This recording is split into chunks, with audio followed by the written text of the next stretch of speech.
नमस्कार दोस्तों, स्वागत है आपका हमारे YouTube चैनल इजी एग्ज़ाम गुरु पर। दोस्तों, यूजीसी नेट के अंदर पीपल डेवलपमेंट एंड इन्वायरमेंट का एक सब्जेक्ट है जिसमें से हर बार 5 क्वेश्चन पूछे जाते हैं। इस टॉपिक के बारे में पढ़ना बहुत ज़रूरी है, इसलिए कि सभी टॉपिक ज़रूरी है और अक्सर हम नेट के अंदर के 2 टॉपिक, खासकर पीपल डेवलपमेंट एंड इन्वायरमेंट और हायर एजुकेशन, 2 ऐसे टॉपिक हैं जिसको हम कम तैयारी करते हैं, जिससे हमारे मार्क्स में भी कमी आती है। तो इस पे ऑनलाइन भी कंटेंट कम अवेलेबल है, तो मेरी कोशिश होगी कि इसके एक एक टॉपिक पर मैं आपको डिटेल में आपको समझाऊं और इसको बता पाऊं, ताकि ये टॉपिक भी आपका और बेहतर तरीके से तैयार हो सके। दोस्तों, अगर आपने हमारा चैनल अब तक सब्सक्राइब नहीं किया है तो उसे सब्सक्राइब जरूर कर दें। चलिए शुरू करते हैं आज का टॉपिक।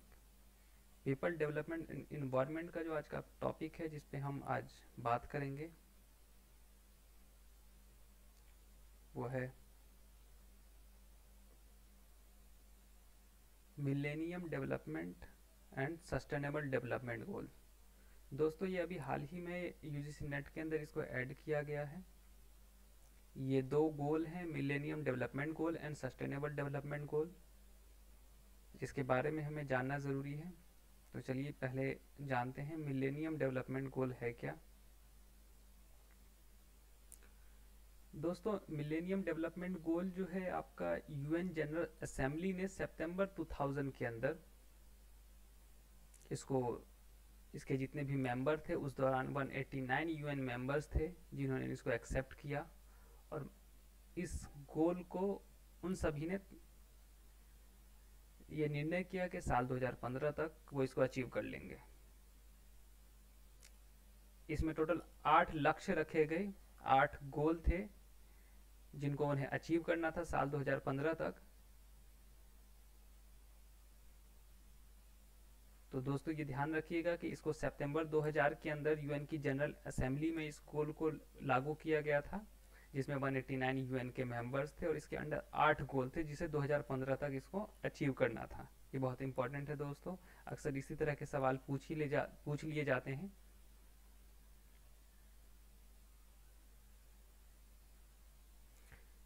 आपको पता होना चाहिए कि वो 8 गोल कौन कौन से हैं, क्योंकि कई बार इस तरह के सवाल आ जाते हैं कि निम्नलिखित में से कौन से गोल मिलेनियम डेवलपमेंट गोल का हिस्सा है या नहीं है।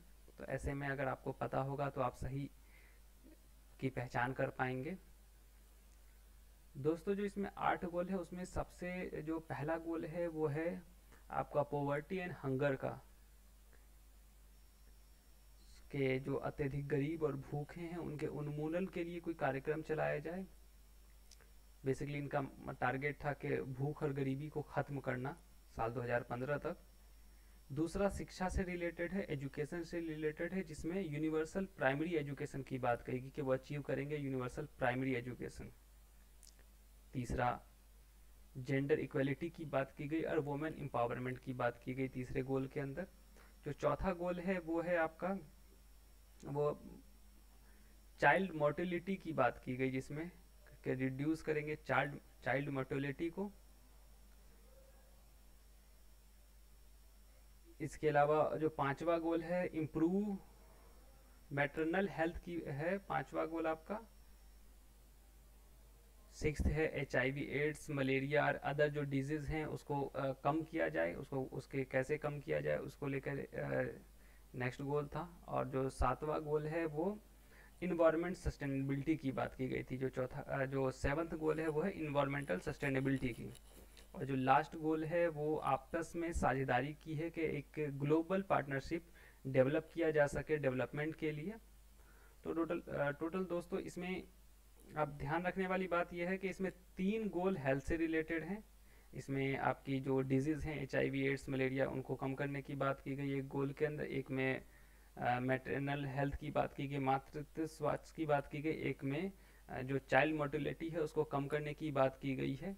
वहीं एजुकेशन से रिलेटेड एक गोल है, उसमें है प्राथमिक एजुकेशन। ध्यान रखिएगा, प्राथमिक एजुकेशन है, primary education, universal primary education को अचीव करना है।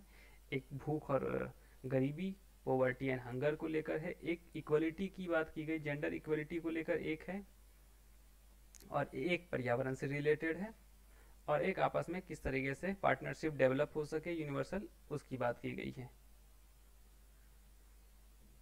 जो नेक्स्ट है आपका वो है sustainable development goal. Sustainable development goal जो है ठीक सबसे पहले मिलेनियम डेवलपमेंट को आया, उसके बाद इन्होंने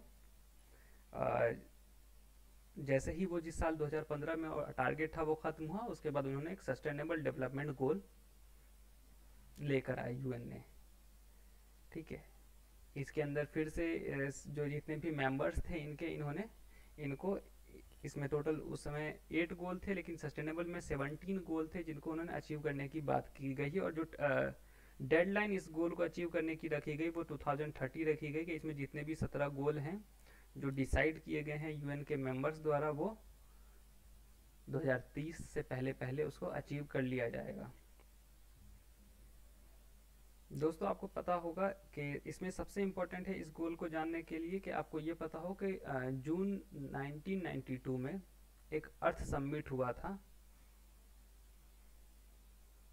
रियो डी जेनेरियो में, जिसके अंदर उन्होंने 178 कंट्रीज थी जिन्होंने एक एजेंडा अडॉप्ट किया था, उसमें 21 एजेंडा थे। इसके ठीक 20 साल बाद इसी जगह पर जून 2012 में फिर से रियो समिट होता है। फिर उसके अंदर ये डिसाइड किया जाता है कि हम कुछ ऐसे गोल लेकर आएंगे जो सस्टेनेबल हो। उसी में इस बात का प्रस्ताव रखा जाता है कि एक ऐसे गोल की जरूरत है जो सस्टेनेबल डेवलपमेंट से रिलेटेड गोल की जरूरत है, जिसे हम 2015 तक लेकर आएंगे। दोस्तों ध्यान रखिएगा कि ये 1992 में जो अर्थ समिट रियो में हुआ था, ठीक उसके 20 साल बाद उसी जगह पे उसी मंथ में जून 2012 में फिर से एक कॉन्फ्रेंस होता है। उस कॉन्फ्रेंस का नाम है United nation conference on sustainable development. दोस्तों कई बार सवाल आ जाता है कि रियो +20 क्या है, तो ध्यान रखिएगा इसी कॉन्फ्रेंस को, क्योंकि रियो में हुआ था और 2000 में हुआ था, 2012 में हुआ था, तो इसलिए इसको रियो +20 भी कहा जाता है। इसके अलावा जो दूसरा सबसे इम्पोर्टेंट पॉइंट है वो है कि इस कॉन्फ्रेंस में जो डॉक्यूमेंट आउटकम के तौर पे जो डॉक्यूमेंट तैयार किया गया उसे the future we want title दिया गया।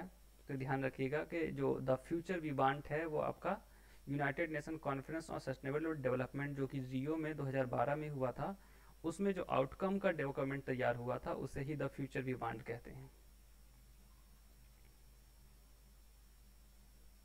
तो जैसा कि इसमें डिसाइड हुआ था कि वो एक सस्टेनेबल डेवलपमेंट गोल जिसकी नींव यहाँ पड़ गई थी, जिसमें कहा गया था कि कुछ ऐसा हम लेकर आएंगे, तो ठीक उसी तरीके से 2015 के अंदर न्यूयॉर्क में 2015 में ऐसे ही 17 गोल अडॉप्ट किया गया, जिसे ही यूएन सस्टेनेबल डेवलपमेंट गोल या सस्टेनेबल डेवलपमेंट गोल कहा जाता है। ध्यान रखिएगा सितंबर 2015 में इसको एक्सेप्ट किया गया था।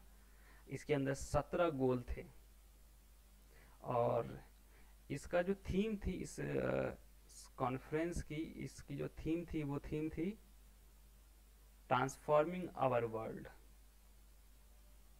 ये ध्यान रखने वाली चीज़ है कि कई बार थीम पूछ ली जाती है कि what is the theme of sustainable development goal, तो ध्यान रखिएगा ट्रांसफॉर्मिंग आवर वर्ल्ड इसकी थीम है। अब इसमें देखते हैं कौन कौन से 17 गोल हैं। ये आपको लगभग आपको याद होना चाहिए इन गोल के बारे में कि कौन कौन से गोल हैं। इसमें देखिएगा तो सबसे पहले नंबर जो पहला गोल है नो पॉवर्टी,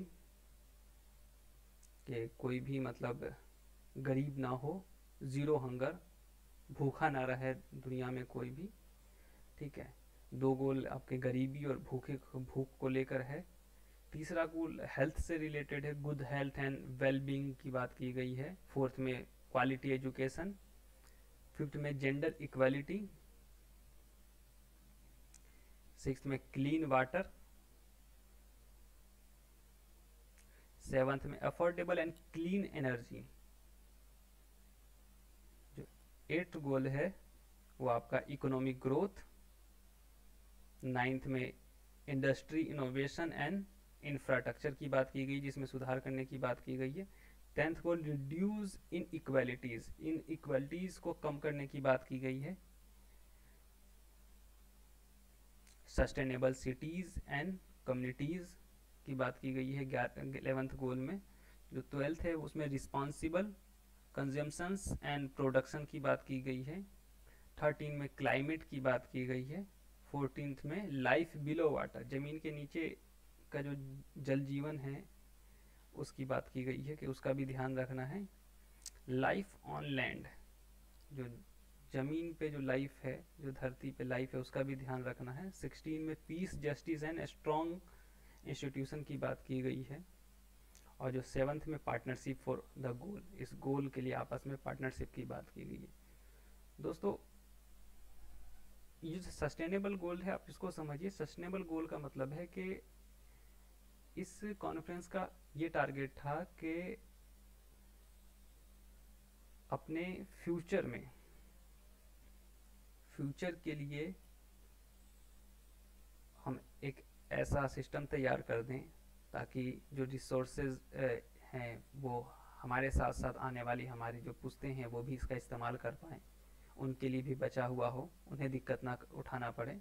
ठीक वैसा ही है जैसे अक्सर हम कुछ पूंजी इकट्ठा कर देते हैं अपने भविष्य में, अपने बच्चों के लिए कुछ इकट्ठा कर लेते हैं, पैसा वगैरह कुछ तैयार कर देते हैं, बिजनेस जॉब। उसी तरीके से इनका टारगेट था कि हम हमारी फ्यूचर भी को भी सही वातावरण मिले, सही मौसम मिले, ठीक है, एक सही अर्थ मिले, एक अच्छे क्वालिटी एजुकेशन मिले, इन सब चीज़ों के लिए तो उन्हीं को टारगेट रख के इस गोल को तैयार किया गया है। तो उम्मीद है कि आपको ये समझ में आया होगा। ठीक है, किसी तरह का कोई डाउट हो तो आप कमेंट बॉक्स में कमेंट कर सकते हैं। ठीक है, लेकिन दोस्तों अगर आपने अब तक अभी हमारे चैनल को लाइक एंड सब्सक्राइब नहीं किया है तो इजी एग्ज़ाम गुरु हमारे चैनल को लाइक और सब्सक्राइब जरूर करें।